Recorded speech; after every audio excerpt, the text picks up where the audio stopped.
Chapter 1. Albus Potter was asleep. Pale morning light streamed in through the open window of his small bedroom, along with a cool breeze that brushed the single piece of parchment on his bedside table, causing it to rustle against the envelope on which it lay. The envelope in question had been stamped with an H, its red wax seal broken. The parchment above it was, in fact, a handwritten letter. The curly emerald green writing was smudged in several places, as if it had been read multiple times. Hogwarts School of Witchcraft and Wizardry, Headmistress Minerva McGonagall, Order of Merlin, First Class. Dear Mr. Potter, we are pleased to inform you that you have a place at Hogwarts School of Witchcraft and Wizardry. Please find enclosed a list of all necessary books and equipment. Term begins on the 1st of September. We await your owl by no later than the 31st of July. Yours sincerely, Pomona Sprout, Deputy Headmistress. Beside the letter sat a green reading lamp, a pair of glasses, and a small wooden podium on which rested a golden ball the size of a golf ball. The lamp and the ball matched the rest of the room, with its gold and green wallpapered walls and green curtains. The bare floorboards were dark wood, as was the wardrobe, chest of drawers, and the bed. Besides these essentials, the room didn't offer much space for anything else. When Albus's bedroom door creaked slowly open, he stirred slightly, but didn't wake. Even when a pair of feet began tiptoeing into the room, Albus remained firmly asleep, caught, it seemed, in what must have been a nightmare. His face wasn't calm and smooth as of one enjoying a pleasant dream, but rather his hands were balled into fists around handfuls of his bright green and yellow duvet. The intruder, a boy with untidy brown hair and freckles, continued to creep inside. If Albus had been awake, he would have told his brother to go away, but as it was, James was able to enter the bedroom unnoticed. James didn't appear to have realised that Albus was in the midst of a bad dream. He was too focused on avoiding several notoriously creaky floorboards. James's hand was clamped around a cup of water, an excited gleam in his eyes. Once he reached Albus's bedside, James leaned forwards, held the cup over Albus's head, and then let it tip. A stream of water splashed onto Albus's face. A blast of cold snapped him out of his dream. With a shock, he sat up sharply, breathing heavily, drops of water sliding down his face and falling from his chin. He glanced about frantically, his heart beating fast. With one hand he reached automatically for his glasses, while with the other he wiped his soaked face. His wide eyes narrowed when the person beside his bed, bent double and stifling his laughter, came into focus. "James!" Albus roared, as he reached for the toy broom that was hung on the wall above his bed, intending to whack James over the head with it. Unlike Albus, whose checkered green and blue nightshirt was soaked, his brother's red and gold pyjamas had only suffered a couple of splashes. "Shh!" James replied, his lips still curved in a highly amused grin. "You'll wake up Lily and the old hag." "Well, don't pour water over me then," Albus said, not bothering to keep his voice down. He gripped hold of the broom and brandished it threateningly. "And don't call Mrs. Fig an old hag." James pulled a face. "Don't call Mrs. Fig an old hag," he mimicked in a baby voice. "So ungrateful," he continued. "I bring you a cup of water in the morning, and you threaten me with a broom." With a smirk, he placed the now empty cup on the bedside table, and then backed away towards the door, keeping his eyes on the broom in Albus's hand. "You wouldn't have done that if Mum and Dad were home," Albus said. "Good thing they're hardly ever here then, isn't it?" he replied smoothly, his smile widening. Albus said nothing. His stomach had just performed an uncomfortable little flip. James was right, of course. Their parents weren't around much. As with most things, however, James didn't seem remotely bothered by this fact. Quite the opposite, he looked entirely at ease. Perhaps noticing Albus's sudden quietness, James sighed. "Look," he said, his tone more serious. "When you're at Hogwarts, you're going to have to get used to people pulling pranks on you. You can't always be so—" James's voice trailed off as his brain seemed to search for the right word. "So," Albus prompted, his hands gripping tighter to the broomstick. "I dunno," James said. "You just need to relax a little. Don't be so worried about everything."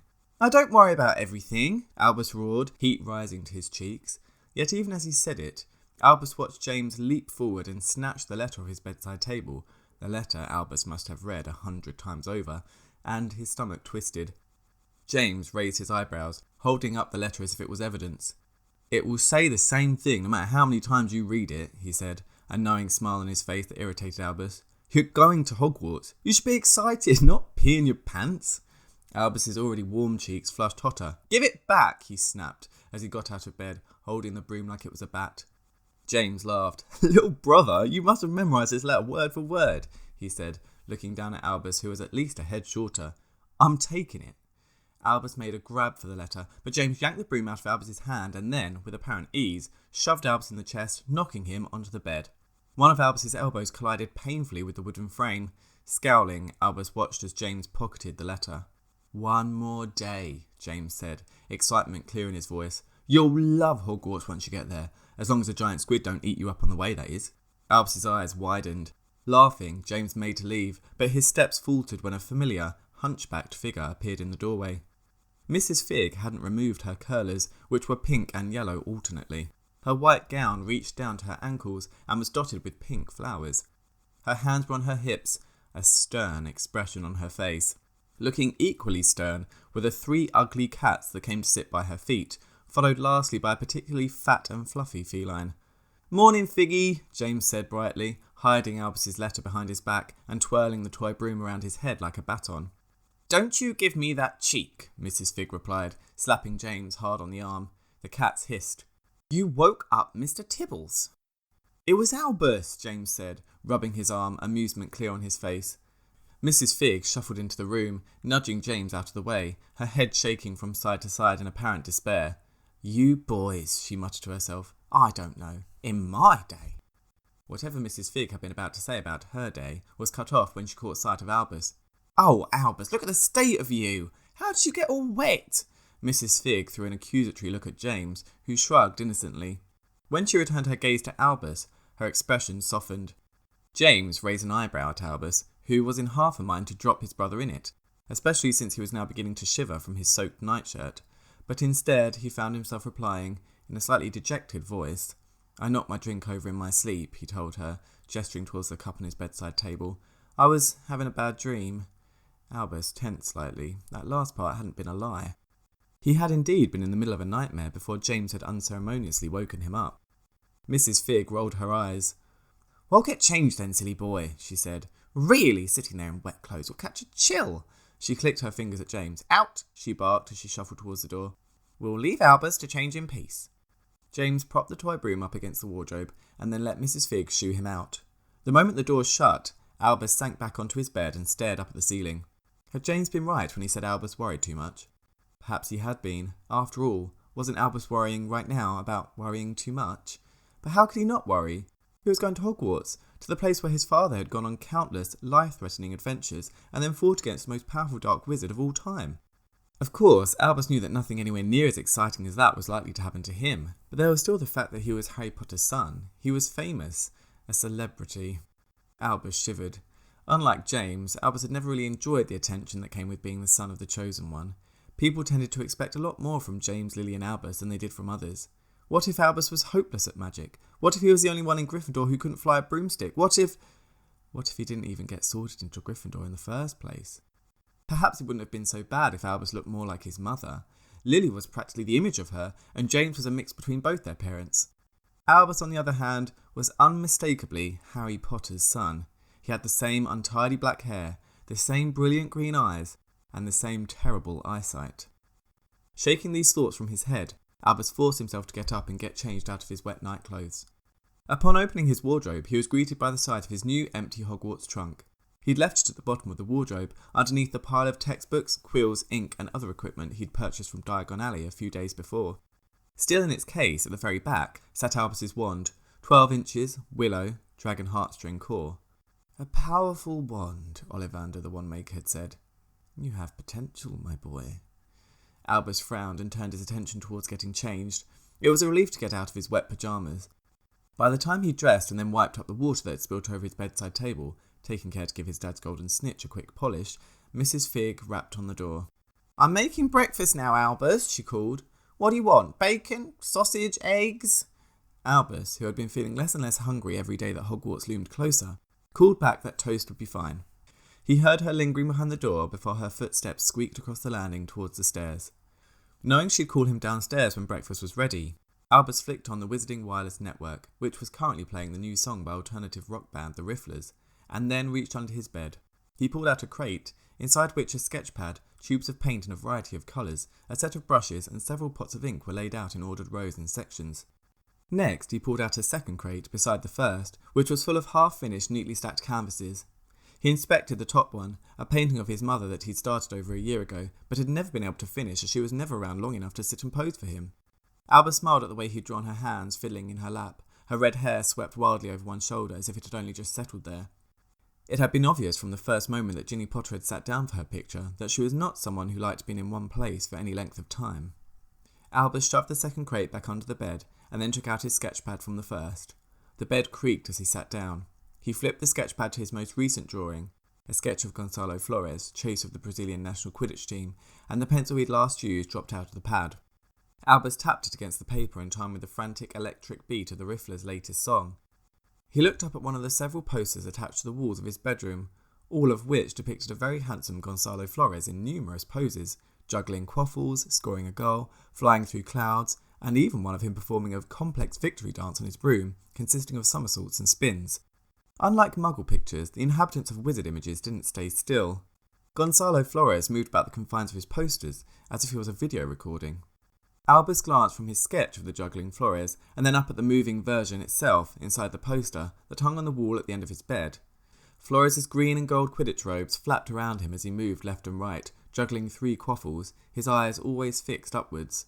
Albus said to him, "Gonçalo, could you stay still?" The famous chaser spared him a quick, exasperated glance and then returned to concentrating on juggling. From that point on, however, he did make an effort to stay in one spot as he threw the quaffles into the air over and over again. Albus studied the man a moment and then continued his sketch, trying to capture the expression on his face. Flores had strong, handsome features, even though they weren't particularly symmetrical. He had thick eyebrows, a rather massive nose, but high, prominent cheekbones and wavy, wild chestnut brown hair. He looked a bit like a puzzle that had been put together wrong, but that had originally depicted some godlike figure. While he sketched, Albus thought of what James would make of all of his drawings of Flores. "I swear you're in love with him or something," he'd say. Or else he'd mutter his favourite, "Oh look, it's Albus's boyfriend." Things had only been made worse when, at the Quidditch World Cup final, Albus had leaned so far over the edge of the box, at the sight of Gonçalo Flores, that he'd almost fallen out. Albus's cheeks went pink at the memory of it. What an idiot. The truth was, Albus did admire Flores for his looks, but not because Albus fancied him, but because he was so interesting to draw. He was a challenge, and every time Albus tried to paint him, he'd noticed something new about the Quidditch player that he hadn't seen before. Flores' difficult features were proving as confounding as ever. Albus frantically erased his attempts to imitate those eyes, that hair, those lips, but never getting them quite right. Often he made the chaser's nose too big, or his jaw too square, or his hairline too low. It was infuriating. It was during a particularly dreadful attempt at Flores' left eye that there came a soft knock at the door that Albus recognised instantly. He didn't bother to hide his sketches as he would have done if it had been James. Instead, he set the pad to one side and called, "Come in, Lily Lou." The door swung open, and Albus's little sister walked into the room, her bare feet padding across the floorboards. As usual, the creaky ones didn't make a sound as she stepped on them. Lily's white dress made her already pale skin appear even paler, and her red hair, which reached down to her hips, stood out like lengths of flickering flame. She climbed into Albus's bed, her body so light that the mattress barely sank, and then reached across for his sketchpad. Albus put his arm around her as she curled up against him, staring down at his sketch of Flores. She pointed to Flores' rather terribly drawn left eye and sent Albus a questioning look. He chuckled. "I know it's bad," he said. "I'm going to change it." She smiled, and then her finger traced down Flores' shoulder to his hand and began nodding her head. "Yeah," Albus agreed. "I'm getting better at drawing hands. They're easier than faces anyway." Lily set the sketchbook to one side, then gestured towards the door. "You want to go downstairs?" Albus asked. She nodded. Taking his hand, she led him out of the room, her touch light and gentle. On the way out, he flicked off the Wizarding wireless network, cutting off a lava sugar spell mid-note. The smell of bacon and sausage hit him as he entered the landing, and a feeling of rising nausea came over him. They made their way downstairs and into the cluttered hallway, which was mostly taken up by old copies of the Daily Prophet, several curtains of which were papered across the walls, stories their mum had written over the years. There was also a troll's leg umbrella stand, a set of coat hooks loaded not just with the family's coats but with several of their dad's quick-change aura disguises, and a huge old cabinet that had once belonged to great-aunt Muriel but now took up an entire wall of the hallway. All of the awards, trophies and commendations their dad had received over the years had been stuffed, out of sight, into the cabinet. With well-practiced steps, Albus and Lily navigated the clutter of the hallway and entered the main room, a kitchen-living room hybrid. The smell of bacon and sausages filled their nostrils as soon as they stepped through the door. A tea kettle boiled on the stove, sending plumes of steam up to the high rafters of the room, from which hung tattered ropes for the cats to swipe at when they climbed along the wooden beams. One set of ropes held an owl perch on which Aldwin, the family's snowy owl, currently sat. His eyes were closed, his wise old face calm. Unlike Aldwin, Mrs. Fig bustled animatedly around the kitchen, stirring a saucepan of scrambled eggs, flipping bacon, and then hurriedly buttering toast. James sat in the green leather armchair in front of the fireplace on the opposite side of the room, his feet resting on a puff. He was wearing a black and red Ballycastle Bats hoodie. "Hey Figgy," he called. "Are you sure you don't want to use Mum's spelled kitchen utensils? They can do all this for you. The oven guards will even serve it all up when it's done." Mrs. Fig harumphed. "I don't need magic, thank you very much," she barked. "I've managed quite well without it all my life. I think I can cook breakfast under my own steam, though a helping hand from you wouldn't go amiss." James looked resigned to get up and help, but then he noticed Albus and Lily standing in the doorway. "Morning, Lily Lou," he said happily. Lily walked over to him, and then he snatched her up in his arms, threw her over his shoulder, and span her round and round. She pounded him on the back until he put her down. He ruffled her hair, at which she rolled her eyes. "I'm not a child," she signed, her hand movements sharper than usual. "Yes, you are," James replied. "You're like 5, aren't you?" She poked her tongue out at him, and then moved over to the cupboard next to the fireplace, taking out the old chess set. She placed the box on the little table in front of the armchair, a challenge in her eye that seemed to say, "I'll show you who the child is." James raised an eyebrow. "All right, Lily Lou," he said. "You're on." She smiled and began taking out the board and pieces. James turned on Albus. "That means you can help Figgy finish up with breakfast," he said. "But I'm only having toast," Albus replied, feeling rankled as he watched James settle himself back into the armchair while Lily continued to set up the chessboard. James sent him a lopsided grin and then turned away. Albus sighed and went to help finish off the breakfast. Poor Mrs. Fig's curls had already fallen out and her face looked red and puffy. Her flowery dress was spattered with grease. Albus helped her dish everything up and then carried the plates to the dining table, which stood next to the massive glass doors that led out to the garden. Arching above the table were branches from the enormous oak tree that stood outside the house. Several of its branches stretched so far that they came in through the walls, and the wood of the house and the wood of the tree had been merged together somehow at the joins. Above the point where a couple of the branches exited the house, cat flaps had been inserted into the wall. At that very moment, 2 of Mrs. Fig's cats prowled along the branches, their eyes fixed hungrily on the plates of food below. James and Lily temporarily abandoned their game of chess to join the table. Albus sat in his usual place next to Lily, opposite the glass doors. Feeling too sick to eat, he looked out at the overgrown garden, at the chicken coop that he knew he'd have to clean at some point today, and then further out towards the distant lopsided speck that was the burrow. As he often did when he looked towards the cosy old house, he wondered what his grandma and grandpa were up to. He supposed Grandpa would be at work already, doing whatever it was that he did for the ministry. Grandma would no doubt be coming up with more of Weasley's Home Wonders, her famous magical cleaning products that had sold so well in Uncle George's joke shop. Albus was jolted from his thoughts when he caught sight of James launching something through the air. A second later, it smacked Albus in the side of the head. To Albus's annoyance, the thing got caught in his hair that was messy enough as it was. Taking it out, he realised it was a piece of crust and that his hair was now sticky with jam. He scowled at James, who was laughing. Albus looked around for something to throw back at him, but Lily got there first. She flicked a bit of sausage. It flew across the table and landed with pinpoint accuracy in James's open, laughing mouth. James lurched forwards, spluttered, and then coughed up the bit of sausage. Standing up, he shook a finger at Lily, a look of mixed pride and awe on his face, and then he lunged at her. In his attempt to grab her under the arms, he crashed into Albus's chair, and with a cry of shock, Albus toppled to the floor. But James jumped over him and proceeded to chase Lily in circles around the dining table, the 2 of them laughing madly. Albus let Lily run past him, and then grabbed at James's ankles, causing him to fall flat on his face. By this time, Mrs. Fig had stood up and was shouting herself hoarse. "Like a pack of wolves!" she yelled. "James, you sit down, Lily, you as well." James and Lily shrank a little under her stormy gaze. Mrs. Fig then turned her fierce expression upon Albus. "Albus, I expected more of you." Albus righted his chair and sat back down, feeling slightly resentful that Mrs. Fig had been most annoyed with him. James had thrown a jammy crust at his head. "I was hoping," Mrs. Fig said in a calmer voice once everyone was back in their seats, "that we would be able to have a nice breakfast together. It's not often that I get to cook for Lily. And now, you boys," She threw Albus and James filthy looks. "Have ruined it!" Albus bowed his head. "Sorry, Mrs. Fig," he said. "Yeah, sorry, Figgy," James said. Mrs. Fig sent Lily a kind smile. "It is lovely to have you home with us, Lily," she said. Lily smiled shyly, her cheeks reddening. In truth, Mrs. Fig didn't get to spend much time with Lily. Whenever their parents were away, instead of staying home, Lily would usually go with one of them. Therefore, Mrs. Fig hardly saw her, apart from a quick greeting before she and her cats took the flu network home when her babysitting duties were done.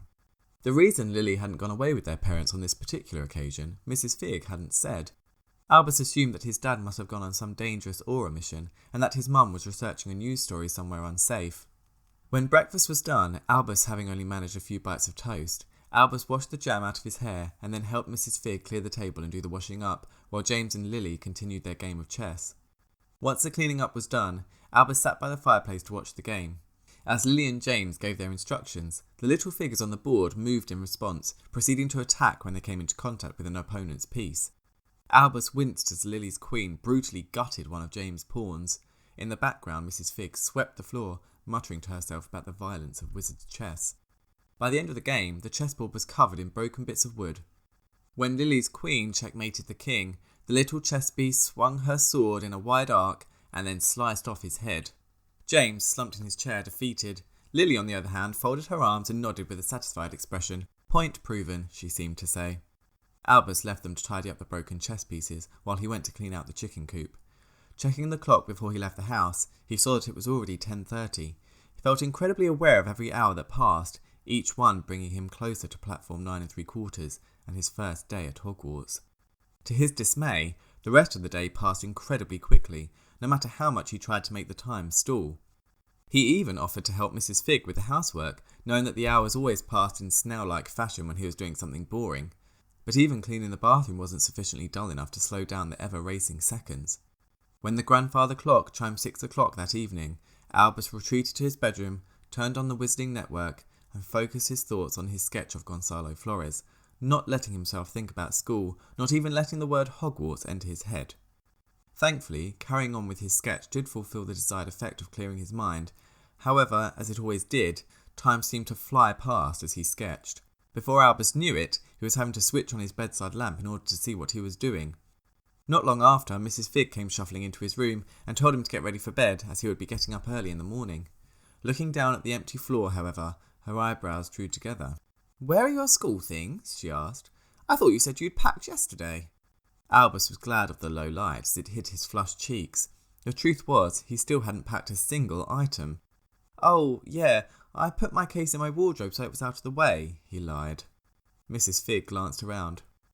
"Good idea, I'd say," she said. "I expect the case would take up half the floor space." She pulled a face. "Such a poky little room you've got. Surely your mum or dad could have made it a bit bigger with magic." Albus shook his head and pointed up at a single tree branch that entered the room through one of the walls and then exited again through another. "The oak tree is enchanted," he said. "Grandpa said its magic might mess with any spells on this part of the house." Mrs. Fig looked like she'd understood Albus's words as much as if he was speaking another language. "Oh, right," she said. "Well, night then, Albus." "Night, Mrs. Fig." Later that evening, Albus lay in bed, unable to sleep, his stomach gurgling and twisting. After keeping thoughts of Hogwarts from his mind all day, his worries now came back tenfold. He squeezed his eyes shut and willed himself to fall asleep, but it wasn't long before he was imagining himself riding across the lake towards the castle as a great slimy tentacle wrapped around his arm and pulled him into the water. Suddenly, the sound of 2 sets of footsteps on the stairs distracted him from his worried thoughts. He listened hard, straining to hear. A pair of voices were speaking in low tones, the familiar voices of his parents. "A second opinion from who?" his dad said. "The woman is the top healer in the country." "She was snooty," his mum replied. "Yes," his dad said, "but that doesn't change the fact." "I know," his mum interrupted, her volume rising slightly. "I just don't understand what we're going to do. She's meant to start Hogwarts in 2 years. How is she going to do magic if she can't speak?" The two of them were now walking past Albus's room, heading for the second set of stairs that led up to the next floor. Albus slid on his glasses and then crept over to the door, pressing his ear against the wood and straining to hear. For some reason his heart was beating fast. They were talking about Lily, about her muteness. Albus couldn't remember the last time he'd heard them speak about it directly. She'll have to use non-verbal spells, his dad answered after a pause. In her first year? That's Newt-level magic. His dad let out a sigh, and their footsteps halted on the second staircase. Ginny, no one knows for sure what will happen, he told her. Lily might be talking by the time she starts Hogwarts. Plus she's clever. Even if she can't speak, she'll get by.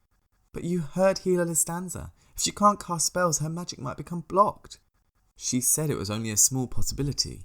There was another pause. Harry, said Albus's mum, her voice breaking. What if her magic? I don't think I could. Nothing like that will happen, his dad interrupted, his tone resolute. We can't take that chance, Harry, she said. We have to find a way to get her talking. Lystanza said the chances of her magic getting blocked are unlikely. I don't care how unlikely it is, his mum said. If her magic gets blocked, she'll... Her voice trailed off. When she managed to speak again, it sounded like her words pained her. Harry, she'll die. There was a long silence.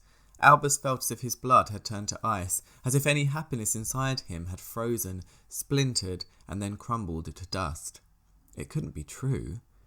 We won't let her die, came his dad's voice. We'll find a way to get her voice out. After another pause, Albus heard their footsteps carrying on upstairs. Dread and horror rose inside him. He'd always thought Lily's muteness was just a quirk, something harmless. He'd never considered that it could be dangerous, not to mention fatal. Albus stumbled back into bed, placed his glasses on his bedside table, and then wrapped the duvet tight around himself. His whole body shuddered. Finally, all thoughts of Hogwarts were swept from his mind.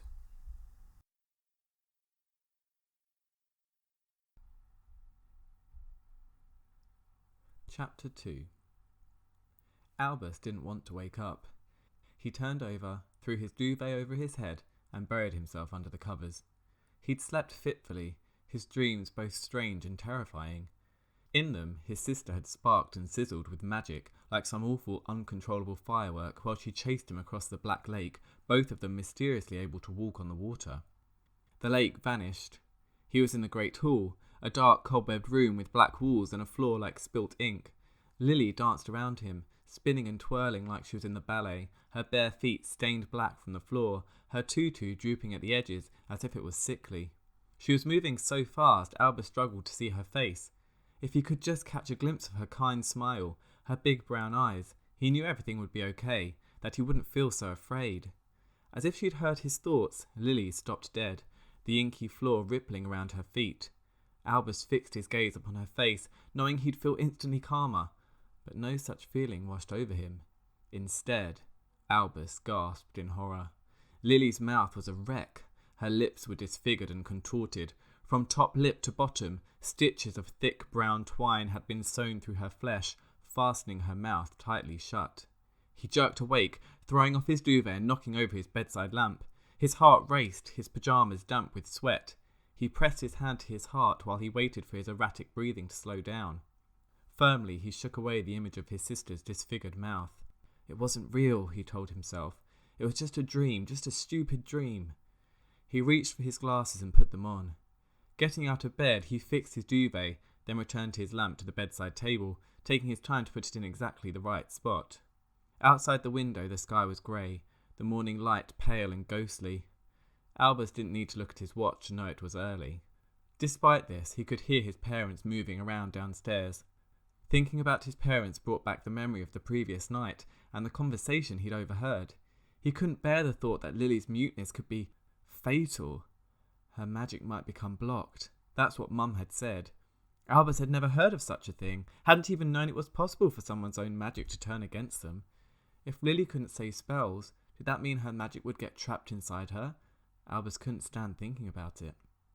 He forced the horrible thoughts out of his mind and flicked on the Wizarding Wireless Network. The Were-Witches were playing, a cheerfully upbeat song that helped dispel some of the gloom that had settled over Albus. Still, nothing could ease his worries completely. He rubbed at his stomach, knowing he wouldn't be able to eat a thing for breakfast. His parents would come knocking for him soon. They'd have to leave early to get to King's Cross before 11 o'clock. When Albus opened his wardrobe to get ready, he remembered with a feeling of apprehension that he still hadn't taken out his school trunk, hadn't even packed a single item. It was as this thought occurred to him that there came a knock at the door. Albus's father walked into the room, eyes darting between the many posters of Gonzalo Flores that covered the walls, then to the just-made bed, the toy broomstick balanced neatly on wall hooks, the uncluttered floor, and finally to Albus himself. "You've added a couple more posters, I see," his dad commented, nodding towards the juggling Flores, and then to the Flores performing acrobatics on his broom. "Yeah, a while ago," Albus replied. He'd had them for over 2 months. "Right," his dad replied, scrubbing at his black stubble. He looked like he hadn't slept. His smile was tired, only the very corners turned upwards. "We're leaving soon," he continued. "Are you coming down for breakfast?" "I'm not hungry," Albus said. The thought of eating food made him want to be sick. His dad nodded, and there was understanding in his face. Albus wondered if his father had been nervous on his first day at Hogwarts. After all, he hadn't known anything about the world of wizards and magic. It must have been pretty scary. "You're all packed?" his dad asked. Albus nodded quickly. His dad didn't look fooled. He chuckled, the first sign of a real smile breaking across his features as his eyes pointedly surveyed the empty floor. "I was always a last-minute packer too," he said, "though I have to say my room was always a lot less tidy than yours." He had told Albus this before. In fact, his dad had once said Albus inherited his tidiness from his Aunt Petunia. From what he'd heard about the woman, Albus hadn't taken it as a compliment. "We're leaving in 20 minutes, his dad continued, "so make sure you're ready. We don't want to miss the train." He lingered in the doorway for a moment. There was an awkward pause. Albus wasn't sure whether he should say something else. He thought of the conversation he'd overheard the previous night and wondered if he ought to ask his dad about it. But then his dad sent him a half-hearted smile and left the room, shutting the door quietly behind him. Rain began to fall outside, spitting against the window, and a fittingly gloomy song began playing from the radio, The Descent by Skull and Sky, an edgy rock band that specialised in depressing, solemn melodies. With rising anxiety, Albus pulled out his school trunk and began to pack. Halfway through, there came a tapping at the window, and Albus grinned at the sight of his tawny owl, Salvador, who was pecking at the glass with his beak. Albus hurried over to let him in, and the reddish-brown owl, with wide black eyes, flew onto Albus's arm and perched there, one talon holding a dead frog. Salvador pecked Albus affectionately, then flew up to his cage, which sat on top of the wardrobe. There he began to devour his meal. Albus swallowed down the urge to be sick, as Salvador pulled slimy guts out of the little frog. Returning to his packing, Albus neatly folded 2 sets of school robes and added them to his trunk. He laid them on top of the neat stack of books he'd already arranged at the bottom, ensuring each pile was the same height. Albus had decided to leave his 3rd set of school robes till last, so they would be near the top. He would need to change into them on the train. His wand he buried out of sight. Next, he rolled up 2 of his Gonzalo Flores posters and tucked them in a hollow he'd left at the back of the trunk, ensuring they weren't squashed or bent. After another 5 minutes of adding underwear, socks, muggle clothes and his winter cloak, he carefully took out his paints and brushes and added them to the trunk. He laid his sketchbook beside this and packed a couple of blank canvases. Finally, he added his pouch of wizard money, his quill and his inkpot, which he wrapped in an old pillowcase to prevent it leaking if it broke, and then his final set of robes. At that precise moment, the door burst open. Albus heard a set of heavy footfalls and then felt an arm lock around his neck. The arm pulled tight, strangling Albus. Then a set of knuckles violently rubbed his scalp. He struggled to pull in a breath. "Get off me!" he managed to shout. James laughed and released Albus, whose face felt very hot and whose neck was now throbbing. Before Albus had caught his breath, James's hand snatched at a corner of his sketchpad that stuck out from beneath the set of robes, then jumped out of reach to start flicking through the pages. His heart sinking, Albus leapt after him, but James dodged out of his way, clearly amused as he flicked through page after page, page after page of sketches of Gonzalo Flores. "You're really in love with this guy," James said, face bright with amusement as he continued to duck and dodge out of Albus's reach. "Give it back!" Albus yelled. "Catch!" James shouted, and he threw the sketchpad into the air. Albus threw out his hands, fumbled with it, and then dropped it. "A seeker in the making, you are," James snorted sarcastically. Albus picked up the sketchpad, scowled at his brother, and then replaced it in his case, making sure to fold his robe over it so there weren't any creases in the fabric. "What is it with you and that Quidditch player?" James asked, gesturing towards one of the Flores posters. Albus was in half a mind to ignore James. Why did he have to be so aggravating? Couldn't he just come in and sit down and say, "Good morning"? "It's his face," Albus replied at last, thinking of the way Flores' features were so crooked and unsymmetrical and interesting. Then, seeing his brother's bemused look, he sighed. "You wouldn't understand." James shrugged. "Whatever," he said. "I came up to ask if you're ready. We were meant to leave 10 minutes ago. Mum's getting all snappy." "Yeah, I'm nearly ready," Albus replied. "I just have to change out of my pyjamas." "And Mum wants to know if you're eating anything," James said, as he inspected the golden snitch on Albus's bedside table. "I'm not hungry." Even as he said it, Albus felt a twisting, tightening feeling in his stomach. There was no way he'd be able to eat. "Why'd you won't get into Gryffindor?" James asked. He'd picked up the snitch and was now throwing it in the air for himself to catch. Albus wasn't sure whether to answer. There were a lot of things he was worried about. Not getting into Gryffindor was only one of what he felt like 1,000 others. James seemed to take Albus's silence as a yes. "Don't worry," he said. "If you're not in Gryffindor, you won't have to share a common room with me. There's a bright side to everything." Despite himself, Albus laughed. "That's true." James put down the snitch and then smirked. "Just don't end up in Slytherin," he said, his tone more serious. "Mum and Dad would disown you, and I think I'd have to as well." Albus felt his smile falter. James punched him playfully on the arm and strode out of the room. Albus tried to imagine his parents' reaction if he really did end up in Slytherin House. From what Albus knew, Slytherin had produced more dark wizards than the other Hogwarts houses put together. It was, after all, the house Voldemort himself had been sorted into. He folded his arms across his chest and sat down on his bed, the wooden frame creaking. "I have to be in Gryffindor," he thought. As if to cheer him up, his favourite song began playing on the radio, Unicorn by the Glitter Goblins. He wasn't sure why he liked it so much. It was about pale silver beauty. The lead singer sang about the moon, about blonde hair, and depthless eyes. Albus had the feeling the singer wasn't actually talking about a unicorn, but rather a woman. He'd wanted to paint that woman ever since he'd heard the song and wished he knew who it was written about.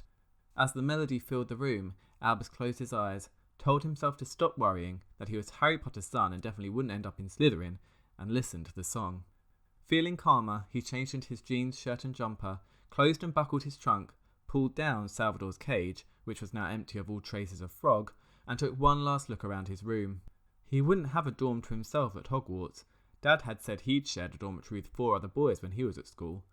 Albus thought of his late-night sketching and wondered if he'd have to find something else to draw beside Gonzalo Flores. By the time he was ready to leave, Unicorn had come to an end. Albus flicked off the radio, picked up Salvador's cage and hefted the handle at the front of his trunk. He proceeded to drag the enormous thing out of his room, the weight of it far too heavy to lift. It took a lot of effort to get everything down the stairs, the trunk thudding loudly onto each step, while Salvador squawked in his cage as it lurched left and right despite Albus's attempts to keep it steady. Once he was downstairs, his dad whipped the cage and the trunk off of him and carried them through the rain to the car. Albus's mum seemed to be jabbering away to herself as she pulled on Lily's coat. Behind her, a quill and parchment floated in the air, the quill darting across it. Albus rolled his eyes at the sight of the quill. No doubt it was dictating Mum's every word. He caught snatches of what she said. Still not found. Questions must be. Rabastan's escape. How he managed to leave the country. At the mention of the name Rabastan, Albus's gaze was drawn to one of the many newspaper clippings that had been tacked to the wall. He had read the article countless times since his mum had written it. Of course, she'd broken the news to Albus, James and Lily before they'd read it in the paper, but it had sent chills through Albus nonetheless. Lestrange escapes Azkaban. Known Death Eater Rabastan Lestrange, brother to Rodolphus Lestrange, has achieved a feat that up until a few hours ago, Ministry officials were claiming was impossible under the new security measures in place at Azkaban prison. Many witches and wizards have long been sceptical of the Ministry's decision to remove Dementors from the prison after they sided with Voldemort in the Battle of Hogwarts 18 years ago. In the time since, the efficacy of these new measures has never been put to the test. Not until a few hours ago, that is. If sources are to be believed, Azkaban guards visited Rabastan's cell in the early hours of the morning on their regular checks around the prison, only to discover he was missing. How he managed to escape is unknown. His whereabouts, a mystery. Reports suggest he might travel abroad. "It's difficult to know where he'll go," spoke a Ministry insider. "He doesn't have any connections outside Azkaban that we know of.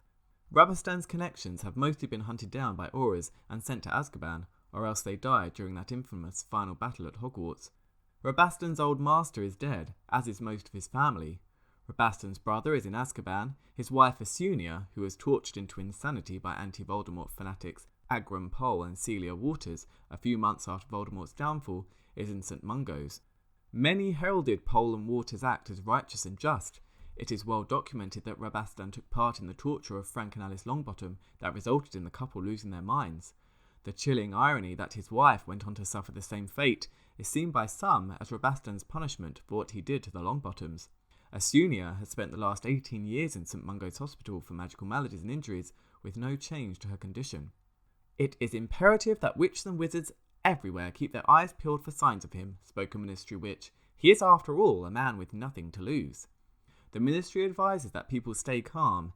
Any information on Rabastan's location should be reported immediately to the Aura office. Albus found himself staring at the picture of Rabastan Lestrange that had been positioned at the very centre of the article. The man barely moved in the picture other than to blink. He had a plain face. It wouldn't have been very interesting to draw. His grey eyes were small, and his long black hair hung down past his shoulders, thin and tangled. The only thing of any note was a small birthmark on his neck, the size of a knut. "Morning, Albus." Albus jumped as his mother came up behind him. "Are you ready?" she asked, laying a warm hand on his shoulder. Her red hair was tied up messily. Her light brown eyes reminded Albus of caramel. "You're writing an article?" Albus said, indicating the floating quill and parchment next to her shoulder. "Yes," she replied. "Oh, Lily, take this, will you?" Lily had been about to head to the car when Mum shoved a scarf and hat at her. Lily signed that she didn't need them, but Mum wrapped the scarf around Lily's neck and plonked the hat on her head anyway. Huffing, Lily hurried to the car, one end of her scarf flapping behind her. "What's the article about?" Albus asked his mum, while she took the keys from the hook and ushered Albus out the door. He grabbed his coat and hurriedly slipped on his shoes. "We think Rabastan has returned to England," she replied. "I've had a couple of hours, people claiming they've spotted him." Albus followed her onto the porch. She pulled the door shut and locked it. "He's not in Switzerland anymore?" Albus asked. He heard the high-pitched panic in his own voice and winced. "We think he's back in the country," his mum replied. As Albus headed to the car, he felt spots of rain falling on his head. The sky was murky, the wind blustery.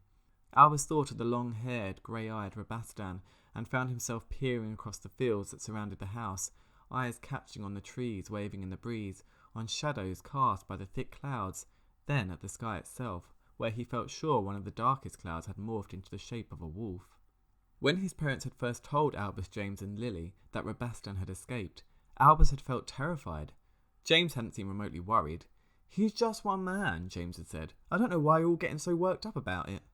But Albus thought he'd known why his parents had been worried about it. If an ex-Death Eater, who had lost everything he cared about, had escaped Azkaban, there was only one person he'd blame for his losses: Harry Potter. The car journey was long and uncomfortable, just as it had been every year since James had started Hogwarts. With Albus, James and Lily squashed in the back, the two boys with owl cages on their laps, there wasn't much space. Albus wished James had cleaned out Lightning's cage. The smell of it had filled up the whole car. Lily sat in the middle of the two boys, her head on James's shoulder. She fell asleep after only 10 minutes. Albus didn't understand how she'd managed it, squeezed as tightly together as they were. For the first half an hour of the journey, they listened to Mum dictating her latest article to the floating quill and parchment. When she was done, silence fell. "I remember my first day at Hogwarts," Dad piped up, as they headed along the M3. "I was so excited. I'd been counting down the days." Albus pressed his face to the window, a sinking feeling inside him. So his father hadn't been nervous. Even though he'd only just found out about magic and wizards and witches, his dad couldn't wait to go to Hogwarts when he was Albus's age. Albus thought about what James had said the day before. "Don't be so worried about everything." "Why is it that I worry so much?" he wondered gloomily. "And you'll see Neville," Mum said, turning in her seat and squeezing Albus's knee. "He'll keep an eye on you, Albus." "I'll have to get used to calling him Professor Longbottom," Albus said. "I'm so used to saying Uncle Neville." "How is Uncle Nev?" James asked. "I only ever see him at school now." Albus thought he saw his parents exchange a glance. It was true that they hardly ever saw Uncle Neville anymore. In fact, Albus was trying to remember the last time he'd visited. It must have been over a year ago, maybe more. When Mum spoke, her voice was light. Ever since he broke up with your Aunt Luna, Neville's just been a bit down, that's all." "But I thought he was the one that ditched her," James said. Mum sighed.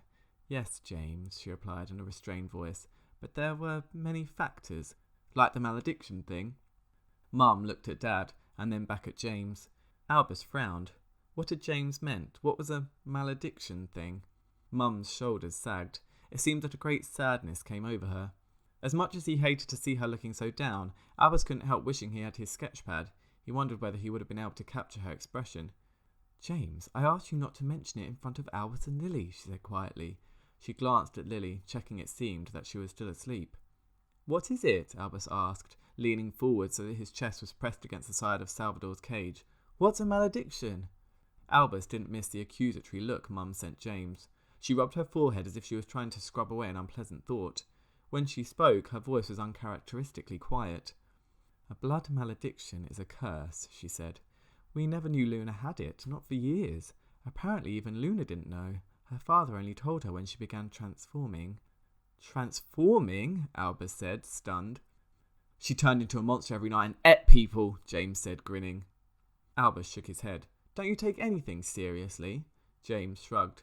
"You're not funny," Mum said to him. "When someone has a blood malediction, they're called a maledictus. Luna is one. When someone has a malediction, they can turn into an animal." "Like an animagus?" Albus asked. "No, not exactly," Mum replied, a tremor in her voice. "Unlike animagi, there comes a time when a maledictus can't turn back into a person. Eventually, they are cursed to be an animal forever." Albus's eyes widened, and he understood now why Mum had looked so sad. He tried to imagine being an animal forever, never being able to communicate with people, never having hands, never drawing again, never being able to hold someone. "What animal does she turn into?" Albus asked, when he finally found his voice. It was Dad who answered this time. "We don't know," he said, "and don't go asking Neville questions about it." "I won't," Albus said solemnly. Even James had gone quiet. So Aunt Luna was a maledictus. Had she already made the final transformation? Was she out there somewhere now, stuck as an animal, unable to turn back again? Poor Uncle Neville. Albus hated to think of him at home alone. I'll make sure I try really hard in herbology.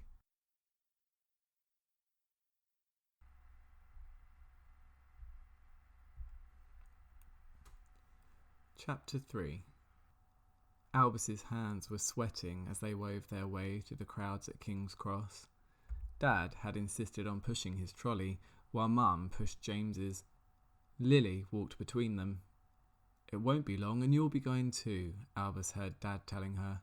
He glanced over his shoulder to see Lily signing, 2 years, I want to go now." She put particular emphasis on that last word, her eyes watery. Albus wished he felt the same way, but the closer they got to platform 9 3/4, the more his panic was morphing into some awful winged beast that flapped and clawed inside him. All around them, people were staring curiously at the 2 owl cages. James didn't seem to notice. His gaze was fixed on the barrier between platforms 9 and 10, an excited gleam in his eyes. As soon as they were close to it, he ran off, disappearing through the brick wall as if it was made of smoke. With James out of earshot, Albus turned to his parents. "You'll write to me, won't you?" he asked, trying not to betray the fear seeping through him. "Of course," said Mum. Albus tried to smile, but he was sure the attempt failed miserably. "Don't believe everything your brother tells you about Hogwarts," Dad said. "He likes a laugh." Together they ran towards the barrier. As he did every time, Albus winced just before he would have collided with the brick.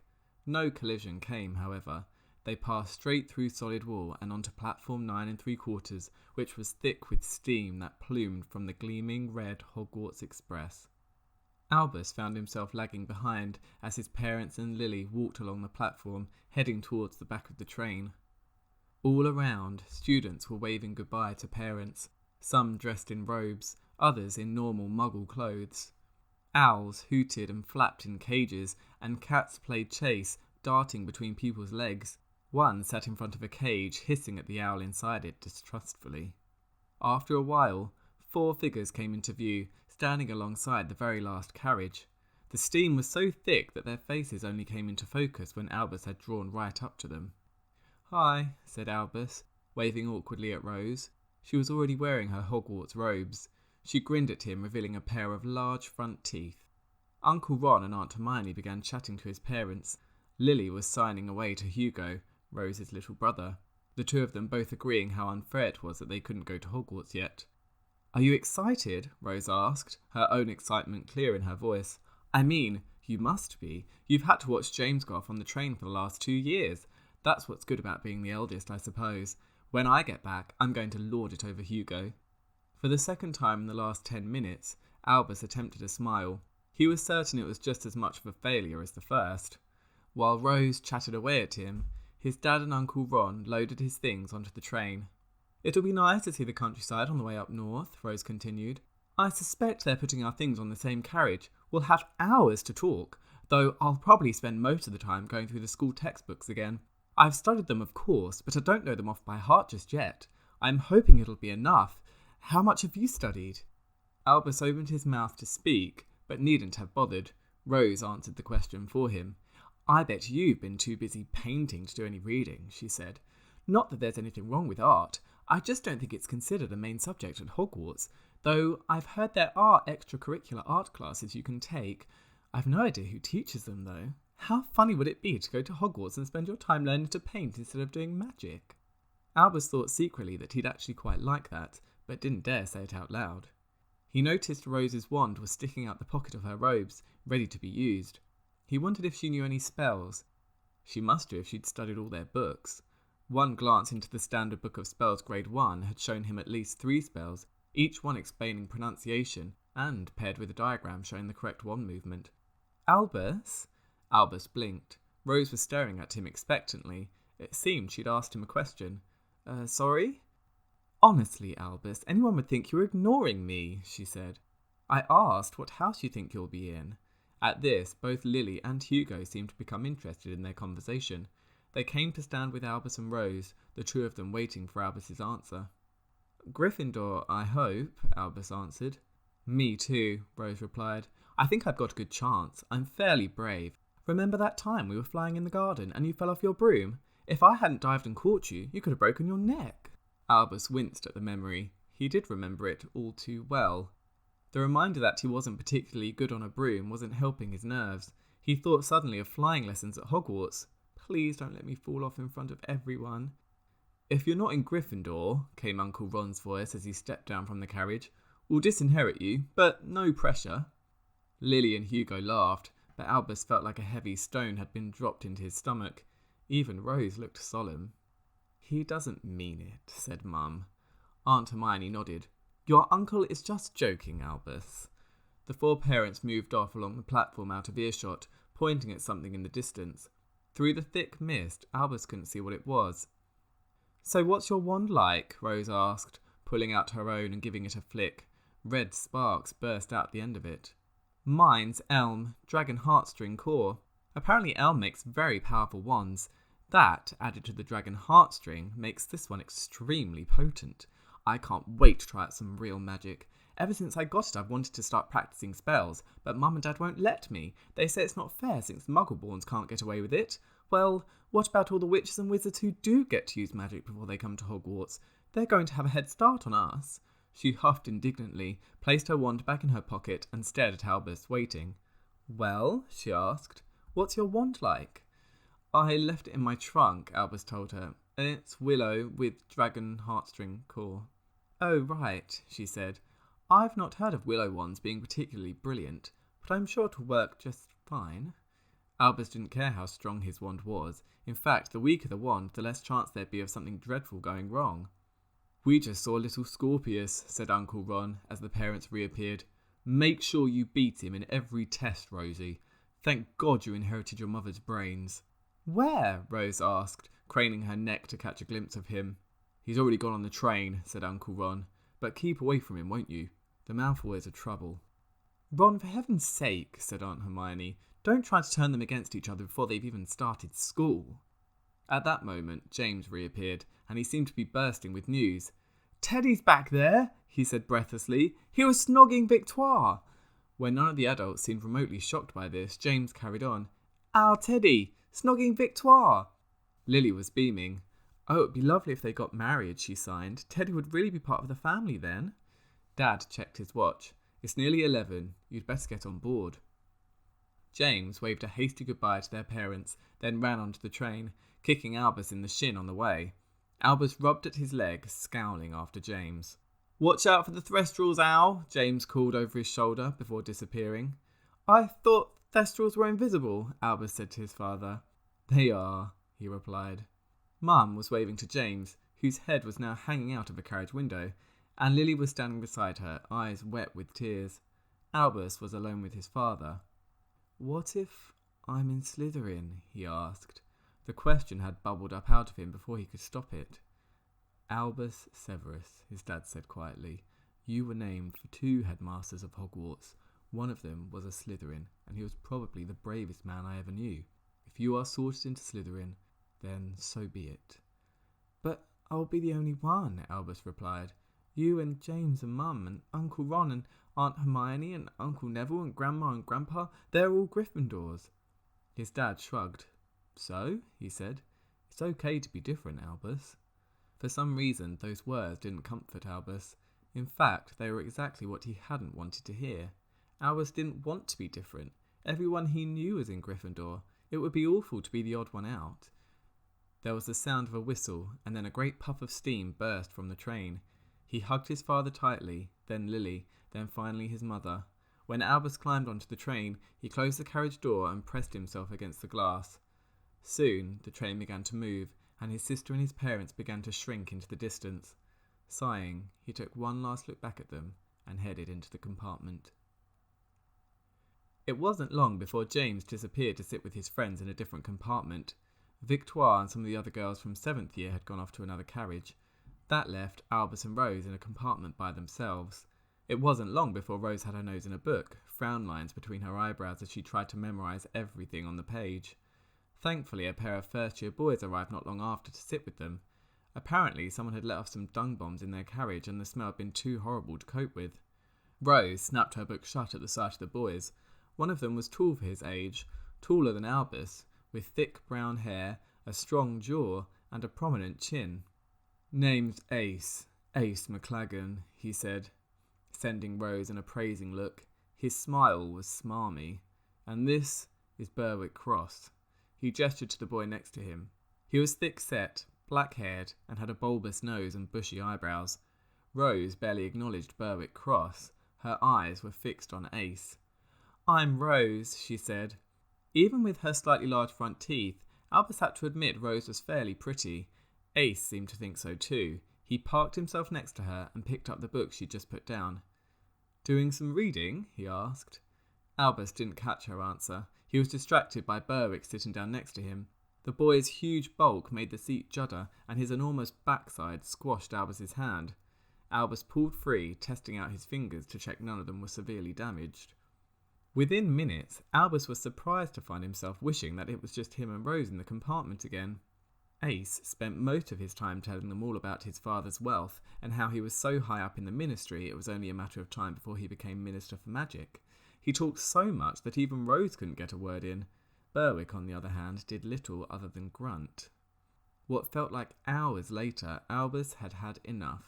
He excused himself from the carriage, pretending he needed the bathroom, and then walked along the corridor of the train, checking compartments as he went to see if he could find an empty one. After about 10 minutes, a door directly to his right slid open, and a boy, who was rubbing at his eyes, walked straight into Albus. The two of them toppled into the wall. Albus cracked his head on one of the wooden panels. The boy slipped sideways, and Albus just about caught him before he hit the floor. Rubbing his injured head with one hand, Albus helped pull the boy back to his feet with the other. The door the boy had come out of slid itself shut, but not before Albus saw that it was a small toilet cubicle. When both boys had stood up, and Albus had readjusted his jumper, the two of them finally took in each other's appearances. Albus's mouth fell open. He quickly shut it again, his cheeks turning slightly pink. The boy in front of him had such an interesting face that he couldn't help staring at it. His features were all sharp, yet there was a soft curve to his jaw, and his lips were surprisingly plump. His silvery eyes were warmed by flecks of brightest green, and his platinum blonde hair fell across his forehead in a perfect flick. There was so much to take in, from the sickly pale skin, to the arched eyebrows, to the high cheekbones, to the slightly uneven ears and the creases under his eyes. He would be the perfect face to paint. But now that Albus looked again at the eyes, he saw that they were slightly bloodshot. Was that the trace of a tear on his cheek? Then Albus realised he'd been staring at the boy for what must have been at least half a minute without saying a word. Hi, he said at last, his cheeks very hot. "Hi," the boy said awkwardly.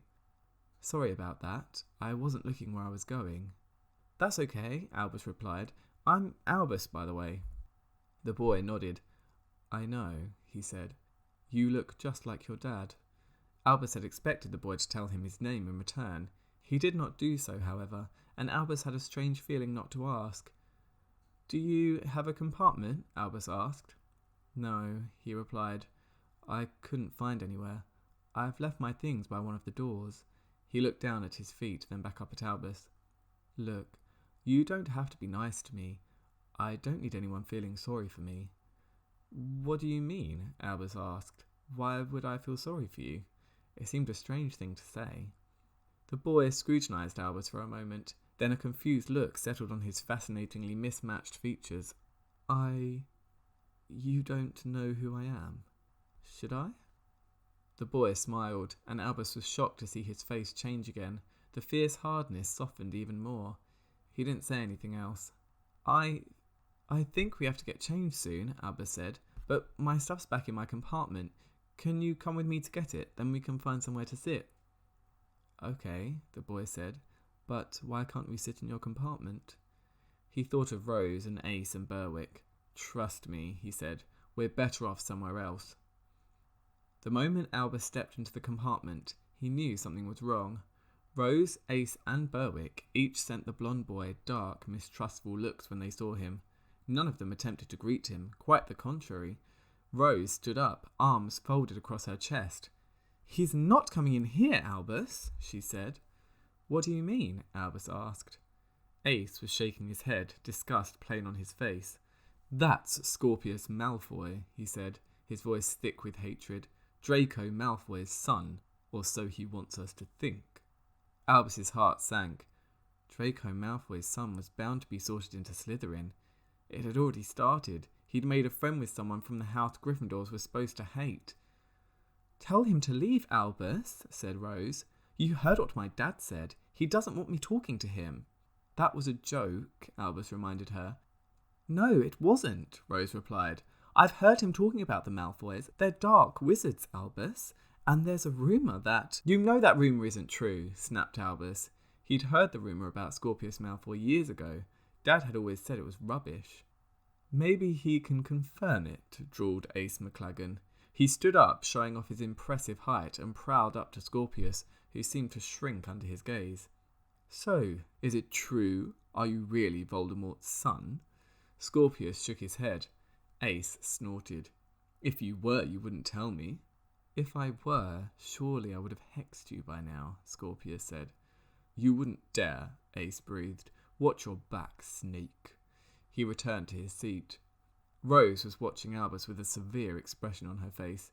"He's not welcome here, Albus," she said. "Tell him to leave." Albus had to make a decision. On the one hand, it should have been easy.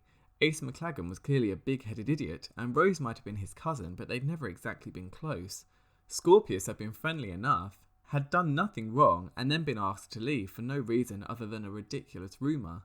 And yet, on the other hand, Albus felt like it was more than a decision between Rose and Scorpius. It was a decision between Gryffindor and Slytherin. Hating himself for doing it, he turned to Scorpius and grimaced. "Sorry," he said. "You have to leave." Then, so that he wouldn't have to see Scorpius's face, he nudged Scorpius back into the corridor and slid the compartment door shut. "Well done, Potter," Ace said, clapping him on the back. Albus sank down into his seat and gazed out the window, a feeling of terrible guilt spreading through him.